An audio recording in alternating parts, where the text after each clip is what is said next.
These are the oldest stories, online at oldeststories.net. When I first began this podcast, I had a very different notion in my mind of where it was gonna go. I thought that perhaps after a bit of Mesopotamian storytelling, I would move over to Egyptian stories, then to Hindu and Chinese stories, and generally tell every narrative written prior to the year 1000 BCE. If you've been listening up to this point, you may have noticed that this is not actually what's happened here. I discovered that these other cultures already have very interesting podcasts, and also discovered that aside from the ancient Near East, history doesn't really start anywhere else in the world much prior to my arbitrary cutoff date. That, plus discovering just how incredibly fascinating I think you'll agree that Mesopotamian history is, this turned the oldest stories into the history and myth podcast that you've been listening to today. This means, however, that some of the early episodes were a bit unfocused, and there's a massive historical gap right at the beginning, with the history section beginning at Lagash, circa 2400 BCE.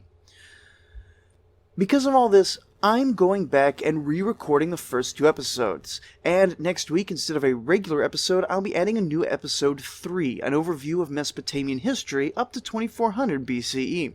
So next week, you may need to scroll all the way down to the far end of your podcast's player feed list to listen to it. Additionally, some of the other episodes will be moving around. Episode numbers are being added to each episode title, and a little website overhaul will be attempted, though who knows just how successful that will be. All this is a very roundabout way of saying that today we're going to be introducing two new cultures to the show, one of whom has been sitting right next to us the entire time, going almost completely unremarked upon because at first I was saving it for later episodes, and then because I realized I would never be able to outdo Dominic Perry's amazing history of Egypt. Seriously, if you are interested in the civilization of the Nile Valley and the Great Pyramid builders, you should be listening to his show. But because Egypt in the late Bronze Age is going to be one of our big power players, it's time that I summarize for you the entirety of Egyptian history up to the 18th Dynasty in about 20 minutes or so. As far back as the pre-literate period, well over 5,000 years ago, the Nile Valley peoples of pre-Egypt exchanged a certain amount of trade and culture with the people of Mesopotamia. As we will be covering in the upcoming episode 3, or may already be out depending on when you listen to this, the late 3000s BCE were a time which appeared to be heavily dominated by the city of Uruk, and the vast trade and colonial empire that Uruk has established reached all the way to the Nile Valley, as is attested by numerous archaeological finds. Pottery was physically transported from Mesopotamia to Egypt, but also once it arrived, we can see that the styles were, at least in some cases, emulated by the local royalty. Additionally, the cylinder seals, so popular in the early period of Mesopotamia, are emulated among the pre-dynastic noble houses. We can be certain that a lot of ideas, as well as high-value physical goods moved, since the occasional finds of lapis lazuli among the Nile could only have come from Mesopotamian traders, and it's possible that some of the gold in early dynastic Mesopotamia palaces could have been from Egypt, though with gold it's a little harder to say for certain. Were perishable goods like food, textiles, wood, slaves, and animals moved across the Fertile Crescent or through a sea route from the Persian Gulf to the Red Sea? In the pre-literate period, that's really hard to say. In older times, there was a theory that certain Mesopotamian bloodlines were responsible for founding the first Egyptian dynasty, but those are now viewed as unlikely and possibly founded in some racist assumptions that aren't really valid for either the ancient Sumerians or the ancient Egyptians. But the big question, at the very dawn of history, is whether the Egyptians invented writing independently or if they borrowed it from the Sumerians. There are people on all sides of the issue, including the side that says neither culture invented writing and instead all humans inherited it from the ancient aliens. But in all seriousness, we can say two things pretty much for sure. The Sumerians were the first to invent writing, though the Egyptians followed up pretty soon after. But the Egyptian writing system was different enough that it wasn't a straight copying or a direct borrowing from Sumer, because we can see that both writing systems followed a similar pattern to the invention of Chinese and Central American writing, where pictures of things morph into ever more abstract pictograms. It seems likely that the two inventings were at least somewhat independent, though there does seem to be a large number of modern scholars of the opinion that, since Egyptian writing proceeded so soon after the Sumerian, the Egyptians must surely have heard about this new technology their new trading partners had developed, and with the idea in mind, they set out actively to create writing. As much as I favor anything that puts Mesopotamia ahead of Egypt in historical precedence, this is too big an unresolved question to come down on one side or another, at least not in a single podcast episode. Shortly after the appearance of writing, the Egyptians give history something pretty remarkable: a single, well-defined beginning point, out of which they appear to spring almost fully formed. This is the Narmer Palette, a carved picture representation with very early hieroglyphs that appear to depict the first king of Egypt, Narmer, unifying Upper and Lower Egypt by force of arms. With the emergence of the First Dynasty under Narmer, sometimes called Menes, we see the core of what we popularly know as Egypt already in place, a mostly agricultural system reliant on the annual Nile flood, a highly skilled class of artisans and craftsmen making religious art for the nobles, and a fixation on the afterlife. Egyptian history is assembled after this point into dynasties, each being given a number. Narmer's is the first dynasty, beginning right around 3000 BCE, and there is a second dynasty after that, though these two are poorly attested. The third dynasty is where the action really gets started, under King Djoser around 2700 BCE. It was Djoser and his equally famous architect Imhotep who built the first of the pyramids, specifically the Step Pyramid of Djoser, though the pyramid form would evolve and develop over the Old Kingdom period. It would be the fourth dynasty, the famous Sneferu and Khufu among others, who would be the great pyramid builders, with the Great Pyramids of Giza finished sometime around 2500 BCE. With the 5th and 6th dynasties, the great monuments would begin to shift away from pyramids and more towards funerary temples dedicated to the sun god Ra. It's often said that the great expense of the pyramids is what ended the Pyramid Age, but it seems that the Old Kingdom kings were fully capable of spending massive amounts of money on sun temples and funerary monuments, demonstrating that there was an actual religious and cultural shift away from worshipping the kings primarily, and instead towards worshipping the gods. Obviously, I'm glossing over a lot in this 500-year period, but the truth is that not much happened in the Old Kingdom that would have resounding effects on the outside world. Old Kingdom, I should mention, is the name given to the stable period of the 3rd to 6th dynasties. Conflict, both internal and external, was remarkably rare, and the Nile Valley in general enjoyed a long stretch of general prosperity. Trade still occurred, but the Egyptians were no longer receiving strong outside influences like during the pre-First Dynasty period. Instead, the early years of a very long and slow period of Egyptian influence on the Levant would begin. The Egyptian kingdom had almost no dealings outside the Nile Valley, at least not in an official capacity, and foreigners were pretty much only encountered when they raided or traded with the fringes of the nation. If you want to learn more about the history of Egypt, let me recommend again that History of Egypt podcast by Dominic Perry. It's probably my favorite currently active podcast. But for our purposes, we can pretty much note that the Old Kingdom was a prosperous time when the pyramids were built, and move on from there. All this came to an end with the final king of the 6th Dynasty, ruling around the same time as Narmer Palette of the Akkadian Empire. Pepi II Neferkare may well have ruled for a mind-boggling 94 years, outliving all of his children and many of his grandchildren, leaving the kingdom with a succession crisis at about the same time as the great climatological shift of the 2200s that contributed to the downfall of the Akkadian Empire over in Mesopotamia. At about the same time as Sumer and Akkad are overrun by Gutians and plunged into a dark age, Egypt, too, enters its first intermediate period, a poorly documented period of disunity among the Nile Valley. It wasn't just climate that split Upper and Lower Egypt at this point. The local nobles had been gaining power thanks to the policies of the 6th Dynasty kings.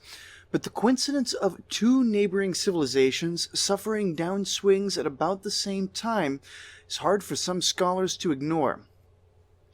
At around the time of the Sumerian Renaissance, with King Shulgi leading the 3rd dynasty of Ur to its cultural heights, a fellow named Mentuhotep II managed to unify the Nile Valley once again, beginning the Middle Kingdom period, even though his 11th dynasty would quickly give way to the 12th. The 12th dynasty would begin when the vizier of the final 11th dynasty king sent said vizier on a great expedition to Punt, the first of a number of great expeditions that would characterize the Middle Kingdom. The details on this transition are a bit unclear, but the 12th dynasty would become remarkably successful in maintaining a unified Egypt, while Mesopotamia was in the chaotic warfare of the Yassin-Larsa period. Both the Mesopotamians and Egyptians have had boats and indeed oceanic trade even in the prehistoric period, but here's when Egypt really begins to extend a commercial and cultural presence into the Levant in particular and the wider Near East as a whole. An Egyptian presence was more fully established on the distant Sinai Peninsula, mostly to exploit the rich mining opportunities available there, and the southern border with Nubia was pushed further southwards through force of arms. The height of the 12th dynasty was really something fairly spectacular in world history, a time of general peace and prosperity, in which war was essentially optional for the Egyptian state, something that could be engaged in or not if they felt like it. The Nile Valley itself was secure, and things were good for Egypt. Until around 1800 BCE, when a period of weakness struck and the northern portion of Egypt, where the Nile becomes the great fertile delta pouring into the Mediterranean, was lost to a group of foreigners called the Hyksos.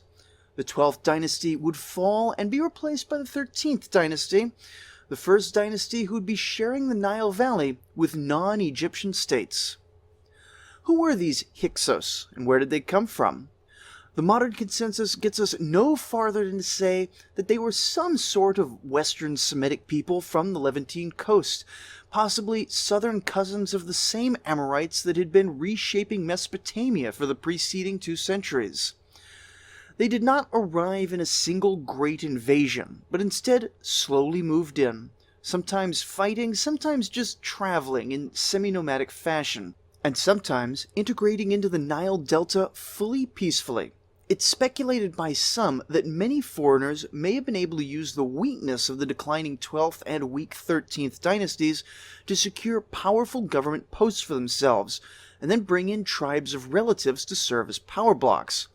One of the most compelling narratives for this is the tale of Joseph from the account in biblical Genesis. But of course the Genesis account requires no small amount of untangling itself, and while we'll likely be looking at it to some degree when we get to the Iron Age, for now we can simply say that Joseph's entry into Egypt probably fits the general conception of what may have been a semi-peaceful Hyksos entry into Egypt. And whether it's a fully accurate historical memory or a later archetype remembering this period in general is left for now as an exercise to the listener.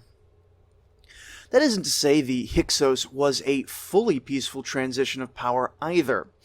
Eventually, as the Middle Kingdom slid into the Second Intermediate Period, it would be the Hyksos who would bring the great weapons of the Late Bronze Age into the Nile Valley: the horse, the Late Period chariot, the sickle sword, and the compound bow.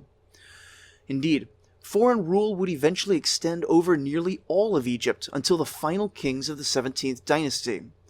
Seqenenre and Ka-Moza managed to reunify Egypt, beginning the glorious period known as the New Kingdom right around 1550 BCE. This new kingdom, and especially the 18th dynasty that's just getting off the ground as Hammurabi's dynasty in Babylon is being crushed into the dirt, is the source of many of the greatest names and most famous tales of Egyptian history. A bit happens to start off the New Kingdom, but for our purposes, the thing that really gets the ball rolling is a fellow by the name of Tutmos I. Presiding over a strong, prosperous Egypt, he felt that the best way to assert his authority was to beat up on his many weaker neighbors. Though absolute dating is difficult in this period, he seems to have launched a northward expedition through the Levant and into Syria sometime around 1500, most notably becoming the first official Egyptian expedition to set eyes on the Euphrates River. They promptly named it the Backwards Flowing River, not realizing that it was their Nile, with its distinctive south-to-north flow, that was the exception among major waterways. But most significant in this expedition was what it saw when the king looked across that river. In 1500, about 100 years after the sack of Babylon and well into the nadir of the Hittite period of palace bloodshed, these Egyptian adventurers appear to have concluded that there were no advanced civilizations anywhere outside the Nile. They plundered some tiny, undefended towns and went home. Upon arriving home, Tutmos claimed a great victory against a people called the Nahrim. But in fact, it seems that the Egyptians mostly just attacked some nominal vassals of this mysterious kingdom and were well out of the territory before any larger response could be mustered. The next generation would be dominated by the massive historical figure of Queen Hatshepsut, a lady who would define her entire era and defy easy summarization. But we really don't have to summarize her here, since Egypt will almost completely ignore the Near East for the whole period. But once this inward-focused period has passed, Queen Hatshepsut would finally leave the throne to her son, a man who seems to have been desperate to get out of his mother's shadow by doing the one thing she never could: lead an army. King Tutmos III, often considered one of the great military geniuses of history, would assemble his first great campaign only 2 months after his overbearing mother passed away. He would make his mark in the First Battle of Megiddo, the spot that would come to be known biblically as Armageddon many centuries later. With this victory, Tutmos would, in a single great sweep, establish himself as overlord over the region of Canaan, with cities well into Syria opting to send tribute. A number of years later, after a few smaller campaigns to reinforce his dominance over the Levant, he would move on the city of Kadesh, another spot that we'll be hearing about more in the future. This would put him in control over South Syria, right around the year 1450 BCE, just in time for his Euphrates campaign. Taking the unusual step of loading his army into great ships, Tutmos sailed his army northwards to Byblos, a longtime Egyptian vassal and trade partner on the modern-day Lebanese coast. It seems that towns around there had been wavering in their support, many having failed to give tribute since the days of his grandfather's first great expedition to the Euphrates. And so around the year 1450, seeking an answer to who had pulled Syria out of the Egyptian sphere of influence, Tutmos III again encountered the people known to the Egyptians as Nahrim, meaning something like river people, though here the more common name is also used. As Tutmos takes his Egyptian army further afield than they've ever gone before, they encounter the other great power of the late Bronze Age Near East. These are the Matani, and it's high time we introduce them properly on the show. In their own way, the Mitanni are the opposite of the Egyptians. Situated at the opposite end of the Near East, the Mitanni are very recent arrivals, part of the same general movement of Indo-Europeans that brought the horse and the Kassites to the region. Where Egypt has such a long and distinguished pedigree that my previous summary was no more than a bare-bones outline, there's almost nothing we can say for sure about who the Mitanni are or where they come from. They show a handful of Indo-Aryan words and gods in the very few pieces of text that survive from them, fragments that have fueled more than a handful of incredibly tenuous and often highly racist claims of Aryan supermen dominating the brown folk with their greater evolution. But despite being an almost complete blank in our histories, the Mitanni appeared and created a somewhat loose empire at the headwaters of the Tigris and Euphrates rivers. Some think that they arrived as early as the 1700s, slowly building up on the fringes of civilization, while others think they arrive only a generation or two before Tutmos I's famous expedition. Part of the reason for this confusion is, and I can't emphasize this enough, we have almost nothing at all from the Mitanni themselves. They appear to have had a capital city and two major cities in their heartland, but not a one of these has been identified by modern archaeologists, forcing scholars to build their history up from outside voices. The other part of the problem is the nature of the Mitanni Empire itself. Very little of it had anything to do with the tribe of the Mitanni. Rather, the Mitanni were a tiny overclass of rulers, ruling over a vast swath of Hurrian tribes and villages, who had been in more or less the same spot for generations. We've seen these Hurrians before, at least since Sargon of Akkad sent his first armies up the Tigris, and possibly even earlier under the name of Subartu. These people are fascinating, having their own culture and language and way of life while gleefully adopting concepts and techniques from any and all of their neighbors. They have, for centuries before the arrival of the Mitanni, existed at all points among the slider of settled civilizations, from full mountain nomadism to settled cities no less impressive than those of their southern neighbors. And this is why it's hard to tell when the Mitanni arrived. Some claim that when, in the previous episodes on the Hittites, I have mentioned Hurrian incursions into Hittite territory, even as far back as the time when Hattusili I nearly lost his entire kingdom to a Hurrian invasion, all those in this view are really the expansionist Mitanni Empire. Now this isn't completely crazy, since even after we know that the Mitanni Empire is fully established, it would be known by different names among every other nation it came into contact with, and the Hittites were quite content to stick with calling them the Hurrians. The Egyptians, as we've already seen, alternated between calling them the Nahrim or Mitanni, and the Babylonians will come to call them Hanigalbat, or some variation of that. However, my own personal preference is to follow the line of scholars who suggest that the Mitanni arrived fairly late to the scene. It's possible that the chaos surrounding the fall of Babylon is related directly to their arrival, or indirectly as they invade farther north and knock over a chain of migrating dominoes that ends up in Babylon. Whatever the case, they arrive in the northwest and use their great superweapons, the horse, compound bow, and new-style chariot, in order to dominate the fractured Hurrian communities they encounter.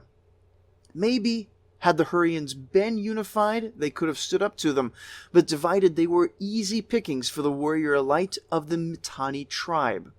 These warrior elites, called the Marianu, were peerless fighters in the region, the best men atop the best chariots, and are really the biggest single thing that differentiates the Mitanni from the native substrate that they will be conquering. But it isn't just force that allows the Mitanni to build a great kingdom. When they do conquer a village or defeat a tribe in battle, they take over with a remarkably light touch, allowing a tremendous degree of local autonomy. Indeed, in many places, aside from a modest annual tribute payment, it's possible that life went on completely unchanged. This tribute payment, in turn, was probably more than offset by the ending of the intertribal raids that had been a fact of life for as long as the Hurrians had been around. A bit of taxes for a bit of security under the domination of the greatest warriors of the late Bronze Age probably didn't seem like that bad of a trade for many. And so, by the time 1450 rolls around, the Matani warriors have united the formerly disparate Hurrian lands into essentially a Hurrian kingdom with foreign rulers and great warriors. In the episodes that follow, I'm going to do what I can to elaborate on the Matani and the Hurrians, but how this is going to work is that when I'm talking about matters of battles and kings, I'm going to be talking about the Matani, since that's who did the most significant parts of the fighting. But when talking about cultural matters, I'll be talking about Hurrians.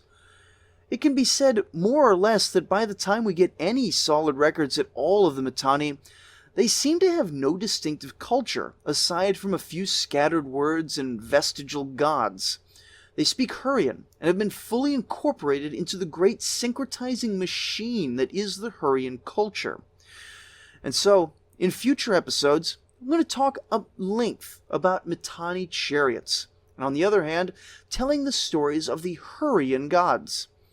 But if we're going to speak about the Hurrians and their culture at all, we have in this short introduction missed the very most important fact about them. Hurrians were everywhere.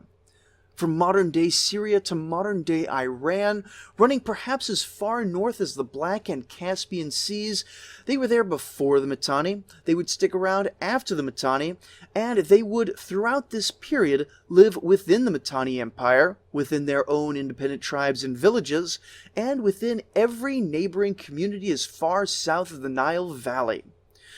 You see, while the Mesopotamians and Egyptians depended solely on the rivers for their agriculture, and from whatever irrigation they could dig to effectively expand the river, the Hurrians lived farther north, where they could depend on rain-fed agriculture. This means that you get ethnically Hurrian settlements anywhere that annual rainfall is over about 200 millimeters, regardless of political boundaries. They were in Assyria, they were in Aleppo, they were in Anatolia, and the craftsmen, laborers, and herdsmen were quite happy to travel as itinerant workers anywhere their feet would take them. There is a Hurrian substrate in every major city of Syria, the Levant, and North Mesopotamia, and these were not wholly insular communities either. While Hurrians did maintain their own language, they happily and freely intermixed their own gods and legends with those of their neighbors, serving as one of the key vectors for cultural transmission across the Near East.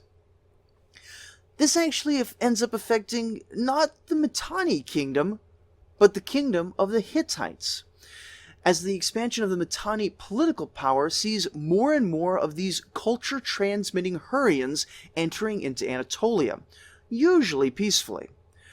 As we will be seeing, though the process was already well underway by 1450, the Hittites, formerly so strongly influenced by the native Hattians and other Anatolian traditions, will come to adopt a remarkable amount of Hurrian culture. Indeed, when we get to the gods and myths of the Hurrians and Mitanni, we'll see that nearly all of our surviving copies have been recovered from the ruins of Hattusha, the Hittite capital, not from places that were ever under Mitanni domination.